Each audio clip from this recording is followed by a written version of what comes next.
All right. And now, our next speaker is Josh Steimle. He's the founder and CEO of MWI, a digital marketing firm, and he's going to tell us how he grew his business by 1,000% in 12 months by becoming a thought leader, and hopefully we can all replicate the same. So please give Josh a big hand.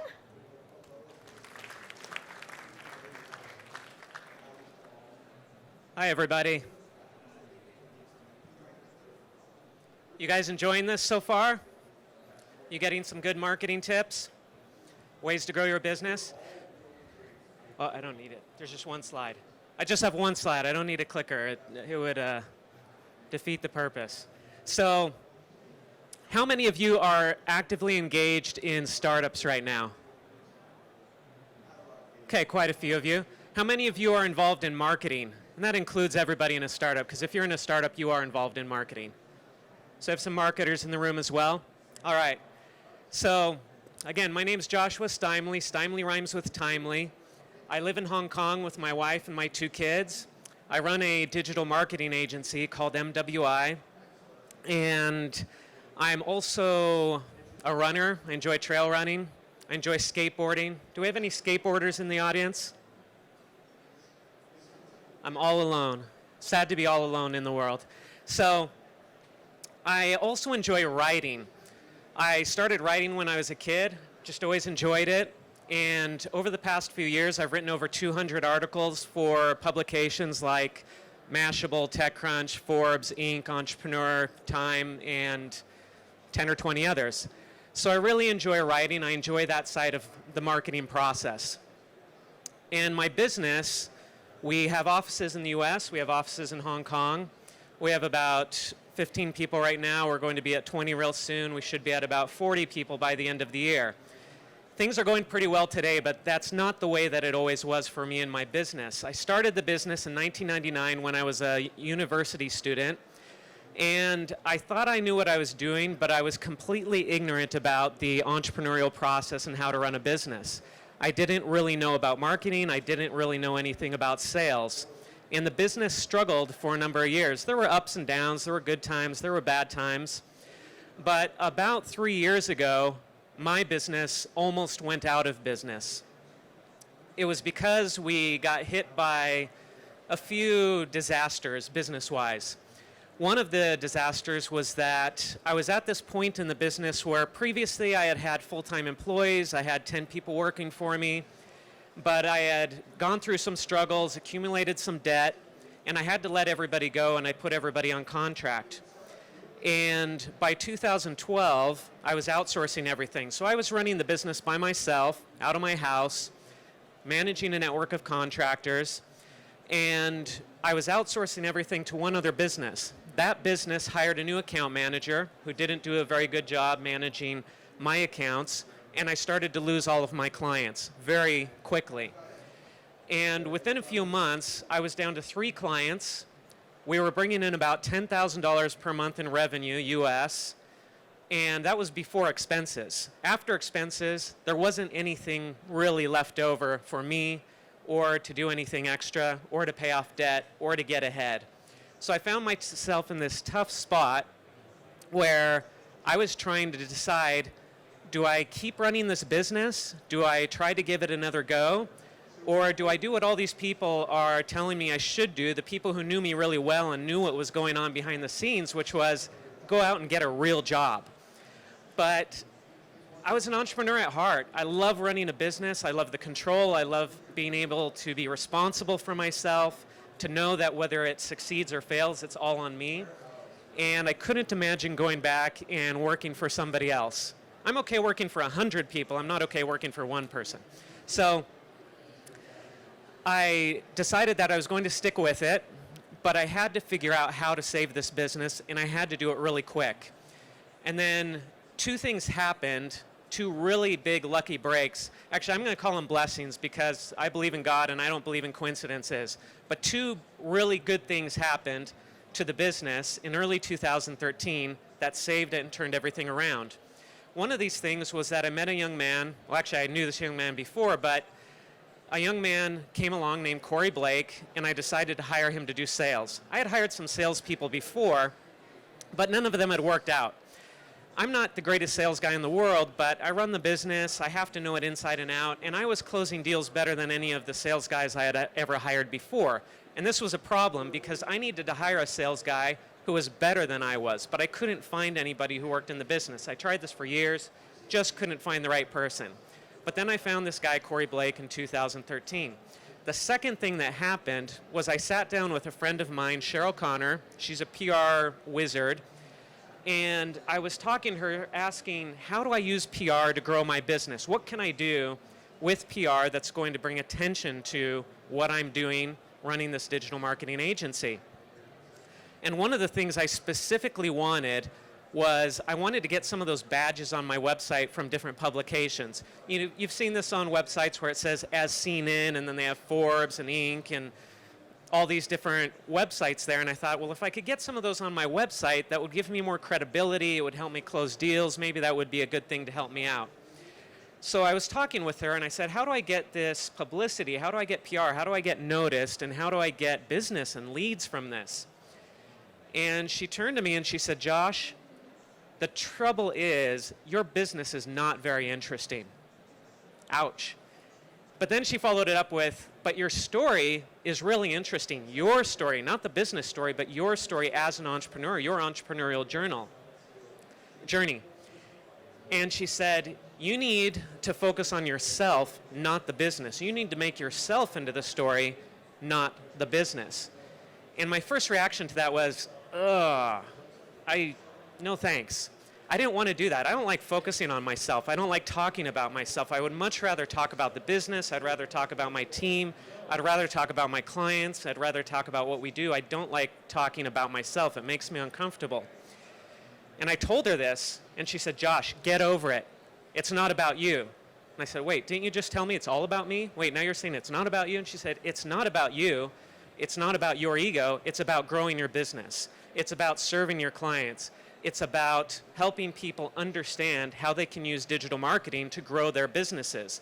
But to do this, you're going to need to become a thought leader. You're going to need to become the expert out there and show people what you do and how they can use it to get what they want. So I said, okay, how do I do this? And she said, well, you need to blog, you need to get into these publications, you need to do all this different stuff. And I said, well, okay, so great. How do I get into these publications? Now we're back here. Well, I had also noticed the day before, doing some more research on Cheryl, my friend, that she was writing for Forbes magazine. And so I asked her, I said, well, you're in Forbes. How did you get into this gig writing for Forbes magazine? And she explained to me that there's this contributor model with Forbes. About 400 or 500 of the writers at Forbes magazine are paid writers. They're staff writers. That's their job. That's all they do every day. Another 1,200 to 1,500 of the writers that you see on Forbes magazine, they don't work for Forbes. They're normal people. They're working. They have their other jobs. But they're experts at something, and they get brought into Forbes as contributors, and they have to contribute more or less an article per week about what they're an expert on. They get to write for Forbes. So there's no pay involved, but they get to write for Forbes. They get that credibility. They get that experience. And that's what my friend Cheryl was doing. So I thought, well, that's pretty interesting. And I asked her, well, how did you get into this? I'm just curious. How did you start writing for Forbes this way? And she said, oh, my editor's coming to town in 2 weeks. I'll introduce you to him, and if he likes you, then he might invite you to write for Forbes. And my first thought was, geez, I'm really busy. I'm running a business. I've got all this stuff going on. I don't have time to write an article every week for Forbes. Thank goodness I kept my mouth shut. So 2 weeks later, Cheryl introduced me to her editor. He had already seen my blog, and his name was Tom Post, and he said, hey, Josh, I read your blog. I want you to come write for Forbes. I just want you to write the same stuff you're writing on your blog, but now we're going to publish it on Forbes. And I thought, well, this will be fun. I get to write on Forbes. I mean, this is a big deal. My mom will be proud. And I thought, this is a great opportunity. I had no idea what it would do for my business. I just thought it would be fun to write.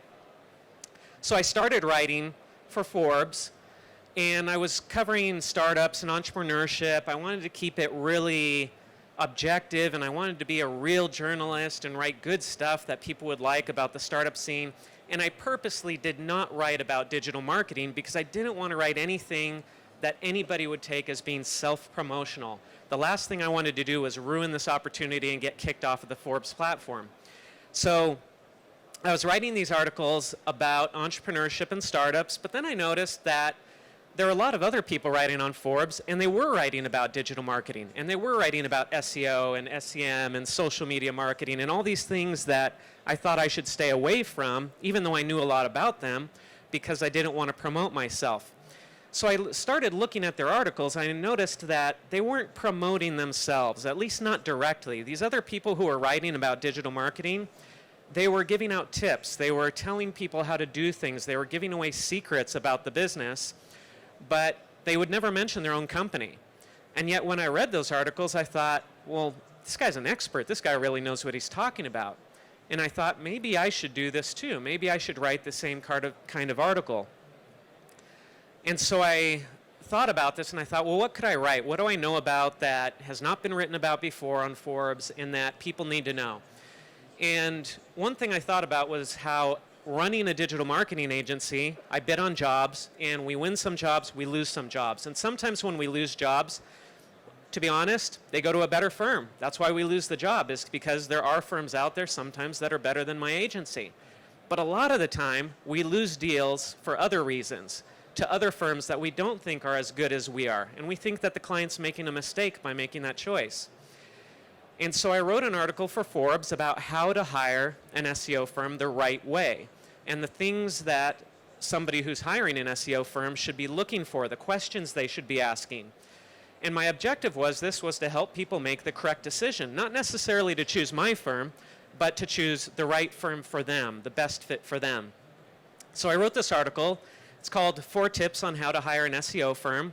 I clicked publish, it went out on Forbes, and then everything changed.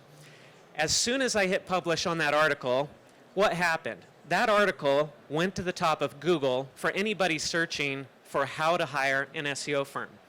Who searches on the keywords how to hire an SEO firm?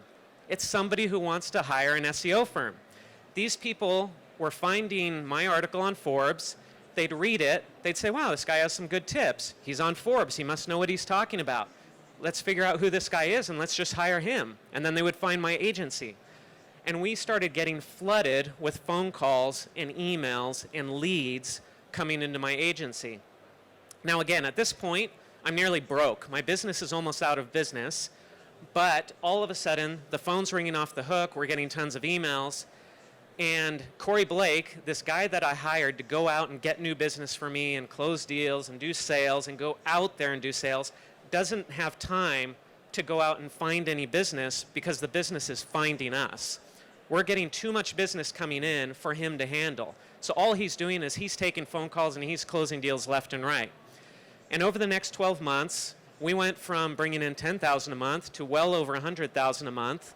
We had never done over $500,000 in revenue in a year as a business, and we shot past $1 million, and now we're in the millions of revenue. And it changed our business overnight. One article. Now, I've done some follow-up articles since. I've put a lot of other content out there, but nothing has done so well as that one article that we put out there. So that is the power of thought leadership. That is the power of content marketing. So now we've taken that a few steps further.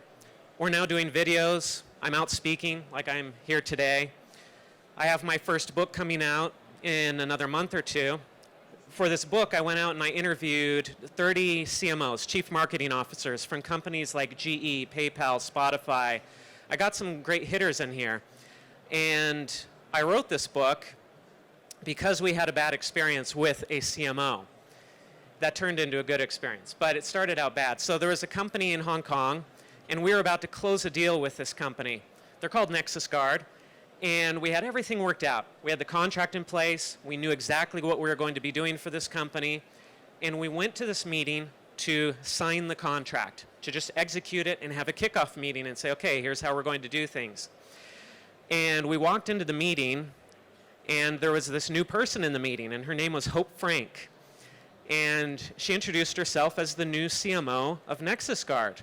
She said, hey, I just started yesterday. I'm brand new here. And I thought, uh-oh, this is trouble. Because when a new marketing person comes into an organization, they're not ready to sign contracts. And that's exactly what happened. We walked in there to sign that contract, and she said, we're not signing any agreements today. We'll have to take another look at this. I need to look at all of our marketing plans, examine everything, and we'll get back to you. And we didn't get that deal because they never came back to do what they wanted to do with us originally. Everything changed. And I walked out of that meeting and I thought, man, these CMOs can really kill our deals. And I need to understand these CMOs better, and I need to be in a place where I can speak to these CMOs on their level. But I don't understand these CMOs.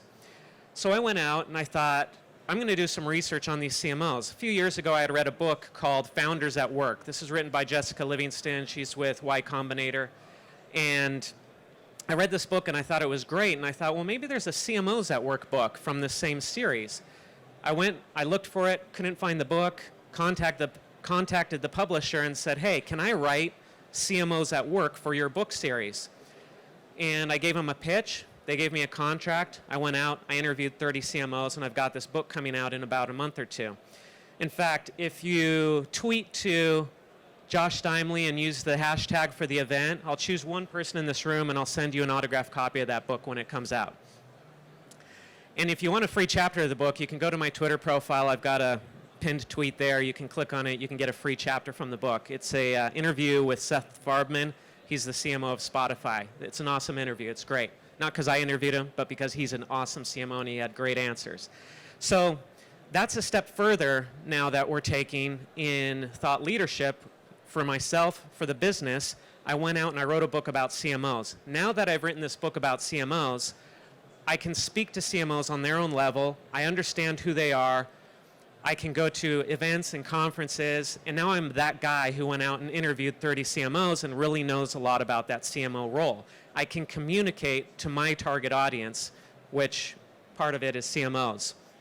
So these are examples of thought leadership. Now, what can you take away from this? Not everybody can get into write for Forbes. It's kind of tough to get in. I got lucky because I knew somebody there, but it's hard to get into Forbes. It's hard to get in with some of these other publications. It's hard to write a book. Trust me. Oh man, I have so much respect now for anybody who has written any book, regardless of how bad that book might be, because I know how much work it takes to put together. So it's hard to do these things, but there are other things that are a bit easier that you can do, that you can start on right now. Now, you probably all have a website for your company. That's just a given today. I remember when the internet was new and a website was optional. It was something that companies said, well, maybe we'll get a website in a few years. Now it's just a given. You have to have a website. A blog is the same way. If you don't have a blog, you're behind the times. A blog is just a given. That's a basic thing that you should have. The same with social media. Facebook, Twitter, Instagram, these other social media networks, that's just basic for your business. If you're not doing these things for your business, you're behind the times. Those are just givens. But what should you be doing through these channels? All marketing is, throughout time, throughout history, the thing that stays the same with marketing is it's all about creating content and choosing a channel to deliver that content. So the question is, what content do you create? What is the best channel to deliver that content? So 3 tips here on how to do this. First is, just do something. Don't get stuck in paralysis saying, oh, we're going to create this big plan, we're going to have all these marketing plans, we're going to come up with all these things that we're going to do, and you spend the next year planning and you don't do anything. Don't do that. Just get out there, do something today. Just do it. The second thing is, I'd focus on that blog first. Now, it changes from company to company. The same tactics don't apply to everybody, but the blog is a given.